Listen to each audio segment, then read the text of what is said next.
my son Akiva, my baby. He was in a yeshiva, and I started to get a little worried about him because he just wasn't picking up on a lot of the reading.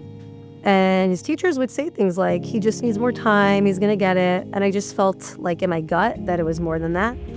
I suspected dyslexia. And at that point, there wasn't a yeshiva that was able to give him the intensive reading instruction that he needed. Put him in public school, and he was really unhappy. Akiva would go to bed every night crying last year. He hated school. He missed his friends. He missed being in a Jewish school.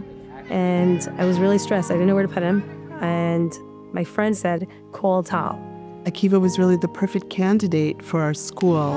Akiva what? Hanukkah. So this frustrated, unhappy little boy, if you exposed him to information or to something that he can learn because it wasn't text-based, he was the happiest boy in the world.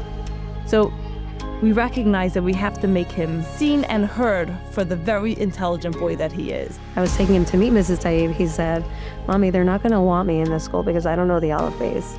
These are students who were just getting lost in our school system, and they're so capable. And that's one message I always try to get out there. Don't sell these kids short. They're able to learn.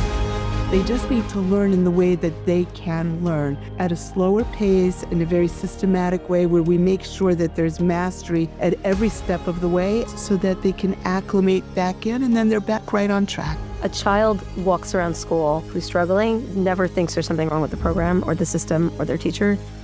They only think there's something wrong with them. B'chain, b'chesed, u'v'rachamim.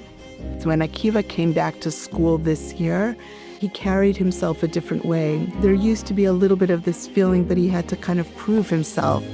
And he came to a place where he realized, you know what, I'm okay. I don't need to prove that anymore. I talk about TAL all day.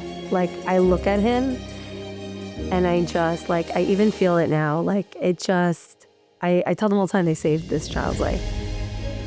At TAL, what I see every day are kids soaring. They're able to read in a way where they can function. You just see children who come in broken. They're smart children, and a smart child knows that they can do better. And now they are living up to that potential. At the end of the year, the kids came to me and said, Mrs. Taib, we need a library in our school. And I thought to myself that if we created a school where kids who are struggling to read are saying, we need a library, hopefully we're doing something right.